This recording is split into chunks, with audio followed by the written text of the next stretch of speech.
What's going on, everybody? It is Lane here with Mastercrafted, and today we got Phil, as always, and our good buddy Brett is here to talk about their trip down to Austin, where they kicked some butt playing some 40K. They were a combined 11-1 on the weekend, so that's pretty impressive, representing the Denver meta pretty solid down there. Congratulations to you both, and Brett, thank you for coming on. We're going to talk all about your run to first place, but first, Phil, why don't you just give us a little overview of how the weekend went as a whole? Yeah, so Brett and I decided to make the journey down to Texas.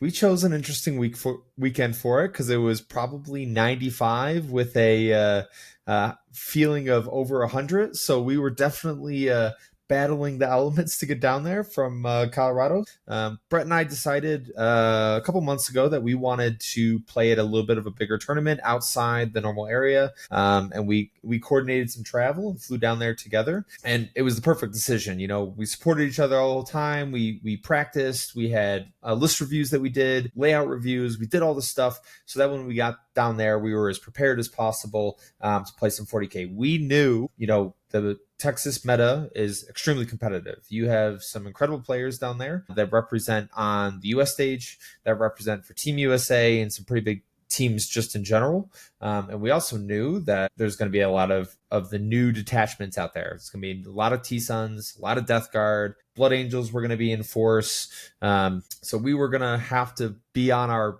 best 40K skill to be able to go down there and execute. So day one was great. We both went 3-0. The area was fantastic. Brett and I both agree that the TOs were incredible. Both days, they did a really good job in terms of giving rulings and executing on those things, especially in a very tense environment where everyone wants to do well. Heads off to the TOs that were down there. They did a great job, and we really appreciate it because it allows us to play the game better. We met a lot of individuals from Texas. Brett and myself, we had a blast meeting everyone down from Texas, and I know we've gotten quite a few new subscribers that have joined on. So once again, if we didn't play against each other, you didn't play against Brett or I, we really enjoyed meeting you all. We met the individuals from Table Talk, the podcast on Spotify. I'll give them a little bit of a shout out because both of those guys were great. Just showing us around, telling us the places to go eat, things to go do. So overall, they were so hospitable. They took care of us, and we were very happy leaving that tournament and rushed into our plane because for some reason we barely made it on both flights. Our first flight was delayed, and our connecting, thankfully, we were able to make it back to Denver and Colorado Springs without anything significant. So, yeah. Hell yeah. Well, it sounds like a super fun trip. I was a little sad I couldn't make it, but when work calls, there's only so much you can do. But it is that way. Maybe next year we'll make it back down there again. Would be great. But let's talk about your games real quick, Phil. You were running Death Guard. What detachment were you running? And just maybe a quick overview of what you took. Yeah, so I was running Champions of Contagion for Death Guard. It's a list that I've been practicing with, iterations of it. And I knew that's what I was going to take this weekend. I really like it, especially into the Blood Angels matchup. I really like it into the Thousand Suns matchup, mainly because it just jacks up the lethalness of Death Guard, which some people may say, why does Death Guard need to be more lethal? I'll tell you why. Because the meta as a whole is not only getting more lethal, but it's getting tougher with some of these detachments and armies. So the big thing for me is I was running a 10-man and 7-man of Plague Marines, which I got the question a couple times. Plague Marines can come in 7-mans? Yes, they absolutely can. It gives you a couple extra bodies to use, which is nice. But those units as a whole, with the capabilities to fight first, Foul Blight Spawn for free, the other one with a strat, means that you can really, really control the midboard because there's not many armies that can go into Plague Marines with, if I give them 5-up crits, or if I give them full hit and wound rerolls, and be able to stand up to that. So I was able to be a mid-board bully quite often, which was nice. And in some of these matchups, it was necessary. My first matchup was into T-Suns, Matt Tweedle. He was fantastic, a great opponent. I didn't necessarily want to start off the tournament into T-Suns, into the GOAT detachment, but we did. He did a great job. He denied my primaries for the first 2 rounds full. I went 0 on primaries for the first 2 rounds because he dropped in, or he had goats. He moved him up, got him on objectives, denied primaries. Dropped in goats 6 inches away, moved him, denied primaries. And he was able to do that for 2 full rounds with 20 mans. And that was relatively annoying.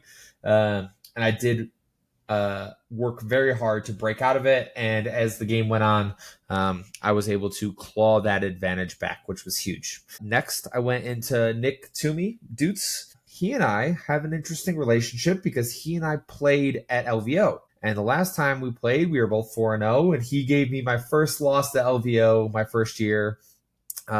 With his beautifully painted Sisters of Battle. If anyone has played against him or seen him, which is highly probable, he has a Korn-inspired Sisters of Battle. They're absolutely gorgeous. I love playing against them, and it was nice to get a little bit of a revenge. And he was running his Emperor's Children, and I will just say, overall, it is not a good matchup for Emperor's Children. Into Death Guard, when I have so much fights first, you just go into me and die, which is not what Emperor's Children wants to do. I played Justin Moore next. So I will just say these first 3 games, I don't know what it was. I was hoping for maybe a warm-up game here or there, but it was not the case. I was thrown immediately in the fire, and maybe that's because the Texas community is so competitive, and this was their culmination event. So incredibly tough. Justin is ranked, I believe, 36 in the world. He practices with Team USA all the time. Incredible player. He brought Blood Angels. This was the matchup that I was prepared for. This was the matchup that I wanted the most. And it just so happened that it was into an incredible player. Justin just made one mistake. He put Vanguard vets into a 7-man of Plague Marines, expecting them to live, and the 7-man turned around and clapped him. And then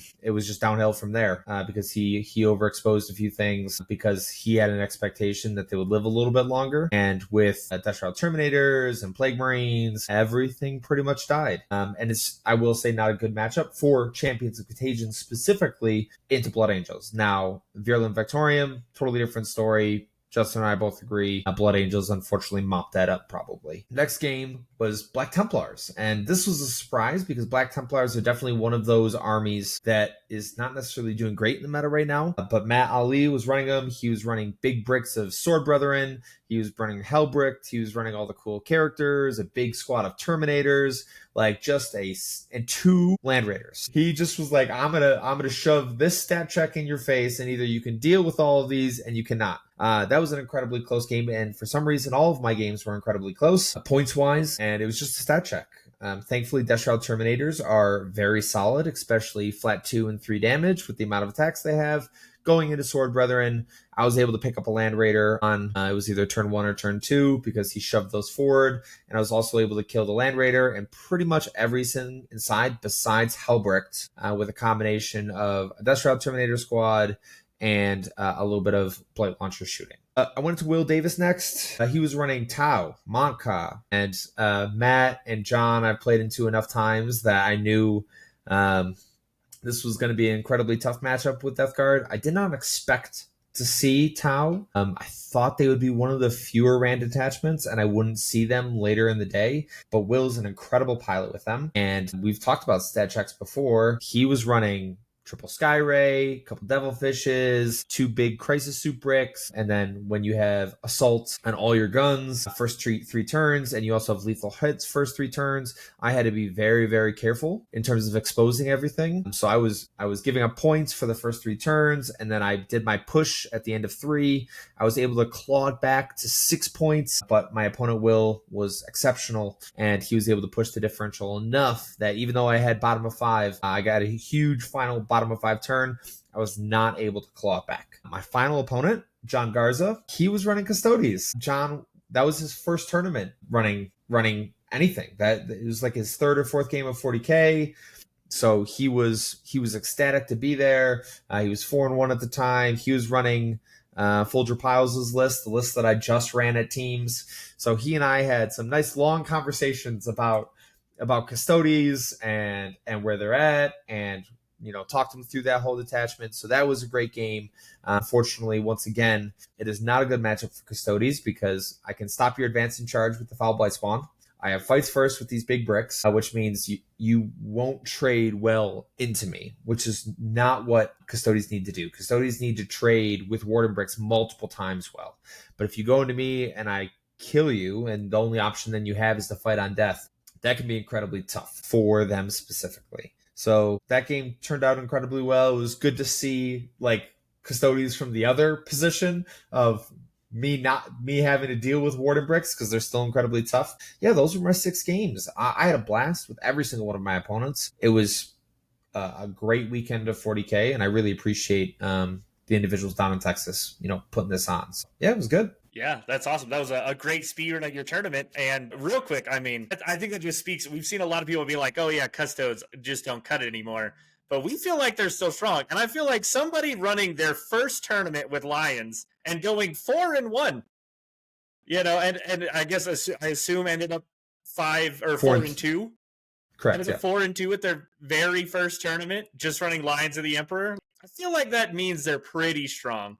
Yes. But, I digress. It's just interesting to see custodes in C tier. And, yes, they struggle into Death Guard, but that isn't exactly a custode specific thing right now. Yeah. But, here we are. Anyways, I digress. Brett, thank you again for coming on, buddy. I know we've kind of just been running and gunning and haven't had a chance to introduce you properly, but why don't you tell us a little bit about yourself, man? So I'm part of the Denver 40K Fight Club. They've spent 6 years in Hawaii, where right after LVO, I got put into purgatory. That was Hawaii. I love the crowd out there, but I had to step away from the competitive scene for a while because it's just traveling was too difficult. And then when I moved here to Denver, it took a little bit. Stumbled around trying to get integrated with the local scene. Finally got integrated, and the 40K Fight Club team that we've developed here is amazing. I love it. I'm gonna miss these guys once I move out here, but I'm still gonna come back and play team tournaments with them because I just love the group so much. We've been able to grow. And enjoy everything. Yeah. So that's a quick rundown of me. I'm primarily a Chaos player. So I got Chaos Space Marines, Chaos Demons, Chaos Knights. I've gotten all the Chaos factions. Then I got Necrons and Gene Store Cult that I haven't really touched much. But that's primarily what I play these days. Yeah, and playing them well. So why don't you go ahead and just give us a quick run through of what list you took to your event win this last weekend. Okay, so I had to mix up my list that I've been previously running Soul Grinders, but they did allow the no base Soul Grinder, but they also increased points for Fade and the Scout Relic. So I dropped one of the Soul Grinder from my previous list. So my list now is 2 Red Masters, Bellacore, then I have the actual character that goes with the Blood Crushers. For the life of me, I can't remember his name right now. Skullmaster, and he's my Fade. I know a lot of people hate that. They think the Crushers are not the good Fade target, but hey, here I am, 16 straight tournament games with them. I'm running them that way. And then my Bloodthirster, I actually have 9-inch Scout on. And with all my Corn units having advance and charge, a 9-inch Scout makes an opponent respect that distance because 9 plus 12 plus the D6 plus an actual charge, I'm in your deployment zone really quick. So all those big pieces people want to put on the line, they're having to back up. So I play a little different than most players. I'll sometimes yeet the Bloodthirster across the board if I go first because I see a target out there. But for the most part, he's working the I want to deny the midfield. Area denial. For the units, I have a unit of 10 Pink Horrors. They're just -1 to hit in Shadow Legion, so they're a great unit for a midfield objective where I need to go sit in there. I need them to survive. They don't die easy because every activation they do those splits, and then they just start getting bigger. And then I can also heal model with this strat. After that, I have 10 Cultists, part of my Chaos Space Marines that are coming in. They're just out there to sticky objectives and cover my backfield for screens. And then my last character I didn't mention was the Chaos Space Marine Jump Lord. He's only 80 points, but with a strat to go up with 1 Chaos Space Marine unit and 1 Demon unit, he's a tech piece now that can go uppy downy, move 12 inches if I need him to, and he's going to pick a Demon unit to go up with him, so I get it for free. Then I have 5 Havocs as Chaos Space Marines as well. Last Cannon Havocs, they're not that great, but if you can't shoot them back, they actually start earn their points back. Biggest thing with Havocs is once you step out to shoot something, they always die. And then obviously I have a full unit of 6 Blood Crushers, plus 1 to their charge because of their icon and the banner. And that's my big tech piece that I use to countercharge the midfield. Basically, they're out there, they're advance and charge. So 10-inch move, plus advance, and plus 1 to their charge. I don't necessarily need to start them off the board. I start them on the board, and once they kill a target in the fight phase, they do mortals on the charge, and they also cause a battle shock on the charge because of the characters. And then dev wounds with the horns because of the character as well. So if I stack the Ren Masters with it, it gets up to a point where they can actually pick up like Titan level units. 2 units of dogs. So the dogs are probably the best screens in the game right now. They have the scout. They kind of like Space Marine scouts. They can go up, down. That's my big. They're generally going to be from Bellacore, out 6 inches, spreading to a side to help cover that out. and then Beast and Nurgle for a scout and going to get me some objectives. I don't think I missed anything there, but that's the list in a nutshell and how I use it. Yeah, that was a great breakdown. It was nice to hear kind of what you have in mind and why you're taking some of these combinations. And yeah, I'm pretty sure you're the only person I know of that's doesn't have the up down thirster, the fade thirster, and it's much more of a pain in the ass. Having played you and your the Skull Master with the Blood Crushers, it is a pain in the butt. It's very hard to keep you trapped. They do a lot of damage between the mortals and their activation. There's some armies that maybe have some fights first that can kind of deal with it, but if you're just soaking up mortals, it sucks. Yes, and there was some games where I didn't lose a model in that unit for the duration of the game. I've gotten really efficient about plugging them in. I can tag a unit or 7 on 4 up, take D3 mortals into one unit, and then consolidate into another and fight there if I need to. So yeah, I've gotten pretty good at teching them. Yeah, that's awesome.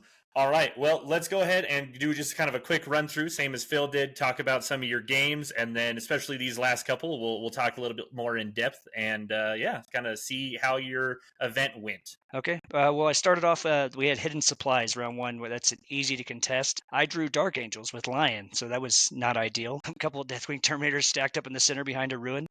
Until I could pick up Lion with, again, Blood Crusher's got a charge when he had 2 left, and finally picked him up before he could fight me. What really was the difference in that game. That was my lowest differential for the tournament, actually, so 13 wasn't a good draw for me.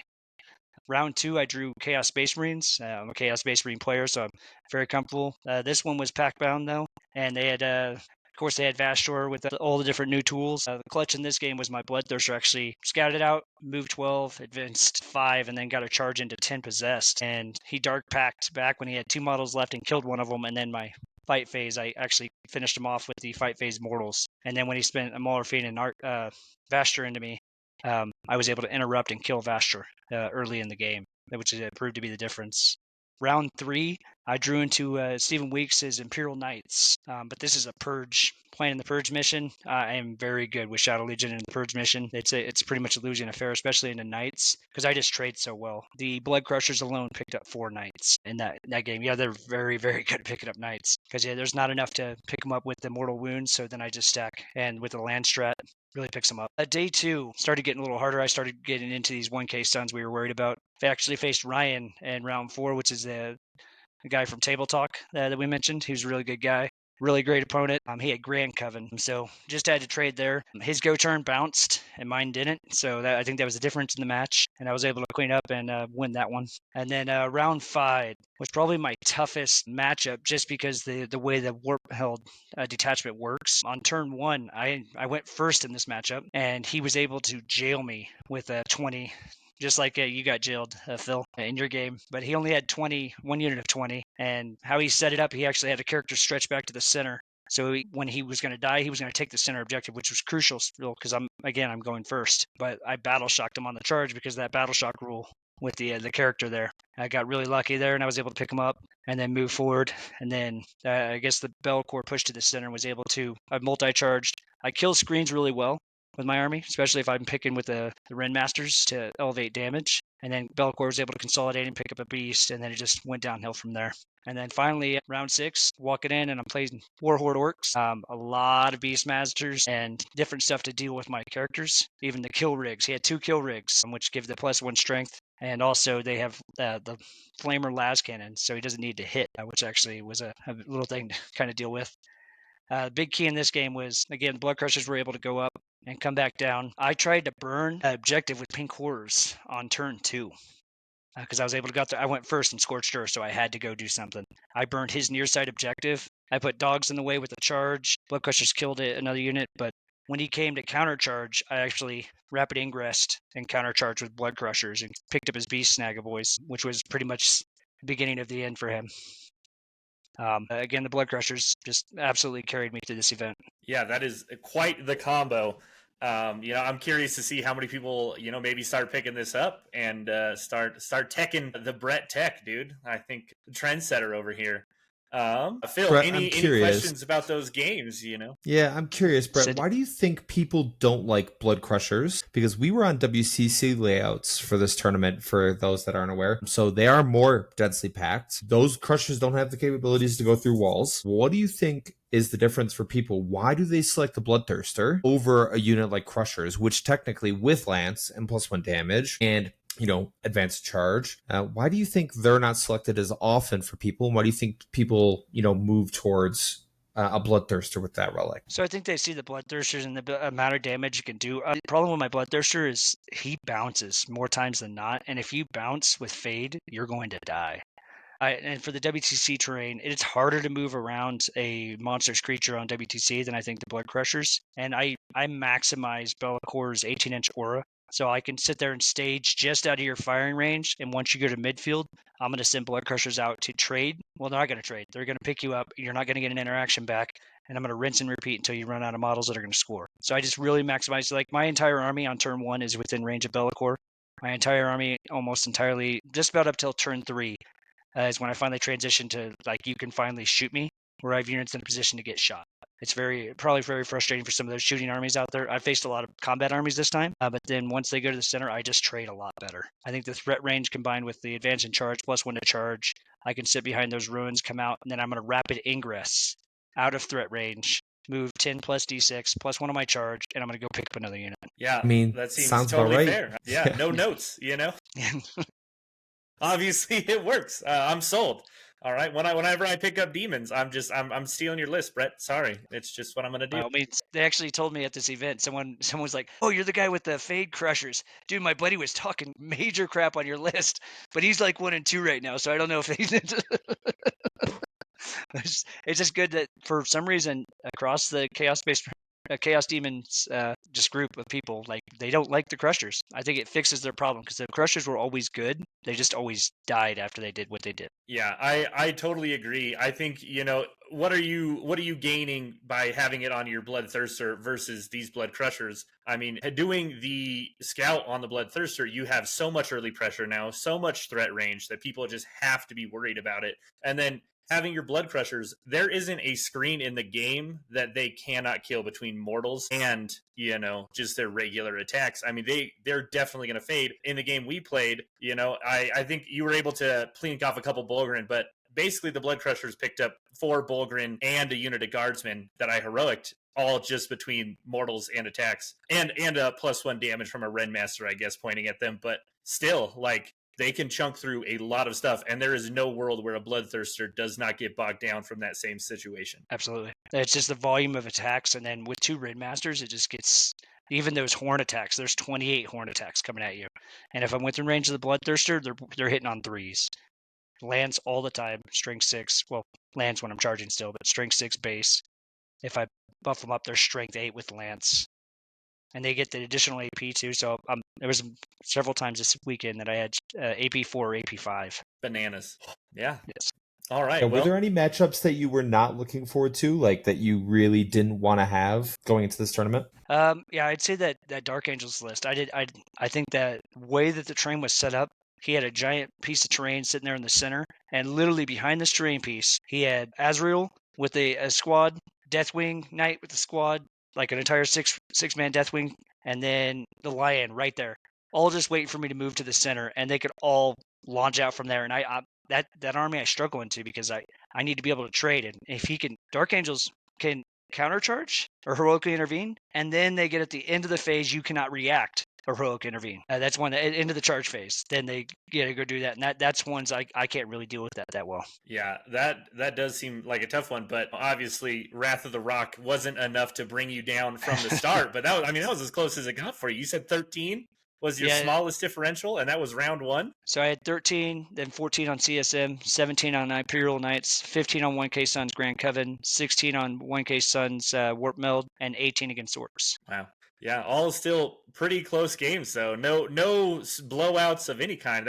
Just as Phil said, that was a tough crowd to play into. Yes, for sure. Just to, we talked about the Coven list. I saw that they were running Magnus, and I've been trying to, kind of pick up T-Suns. I'm curious what your thoughts were on how well you felt like Magnus played for T-Suns, if it was worth it. So I would say for Grand Coven, he has a lot of play there because I don't think they have a good way to deal with big monsters, and he's going to bring that in. He did pick up some of my Crushers because he was able to move, because that move and then shoot, he was able to target some of my Crushers that I thought were going to be safe where I put them. because when I'm rapid ingress and I'm trying to put them somewhere safe, I was willing to let him shoot me, and that was probably a mistake because he picked up 3 crushers in that one shooting phase with just Magnus. He's not as good in combat though. I would keep him away from combat. He used to be decent, but with as killy as the board's got, I would just keep him to shooting. Fair enough. Yeah, I don't know. It's been a lot to consider. We won't digress though on my T-Son's woes. And we'll keep talking about the tournament down in Austin. I mean, maybe you guys talked to Table Talk. Let's talk about them a little bit more. You said they were some great people to talk to and to know. Any other words of wisdom they gave, or anything else you'd like to shout out for them? Is that Phil, you or me? Go ahead, bud. I would say the first thing is that. Okay. I'd say the first thing is we were there that first night, and we did get that little bit of a vibe like we were outsiders. We don't know anybody there, so just trying to break down that wall. It's not necessarily that they were like, you guys aren't part of the crowd. No, it's just how you feel coming into a different state and an unfamiliar environment. And they seemed very welcoming. We were able to talk to them, kind of break down some of those barriers, get to know some people until we ran into some players that we knew, obviously, the follow-on day. But I thought they were very welcoming, kind of gave us a laydown of what the Texas circuit is like, the different things that they do. They apparently you can get a GT a month down there, and then like 7 RTTs a month. They have a huge scene and an entire circuit. Yeah, it's wild. So that was news to me. Yeah, awesome. overall, Phil, any other? Yeah. Every time. Overall, I was really pleased with it. I will say they did a great job of like just giving us a heads up of like, hey, these are the top players in the area. This is what they're running. These are the things you need to do. They gave us a heads up about like the change to the layouts and the change to the tournament pack. And they gave us just a great impression of the community in terms of just how proud they were of how much 40K has grown down in Texas. So it's no surprise that they were able to cultivate a very good community down there that is incredibly competitive, but also just great sports all around. So I do appreciate them letting Brett and us come down and, Brett to steal the thunder and go 6-0 and win it all. And then for me to go 5-1, I'm very pleased with that. So we're both pretty happy in terms of like the people we got to play. We thought the trip was incredibly worthwhile. So I am very happy overall, and I would definitely go down again. So we're looking at potentially, depending on where Brett and I end up, wherever we move to, we'll try to go down to another Texas tournament again, whether it be for a Challenge Cup or a Champions Cup for another team tournament, or going down there for another singles. Because I will say, so for those that aren't aware, there's some different ranking systems for 40K in general in terms of competitive 40K. One of them is probably, I would say, a little bit more valuable is ELO, because ELO is how you stack against other players, and you only go up points by beating players that are above you significantly. So if you beat a player that's ranked below you, you're not going to gain as many points as beating players above you. So to do that, it means you have to get outside your comfort zone, right? Like you have to maybe go outside your normal area or play better players, but it only counts GTs. So you need a 2-day event. It's got to at least be minimum 5 rounds, and you got to be able to do those things. So Brett and I knew going down here, there was going to be a bunch of good opponents,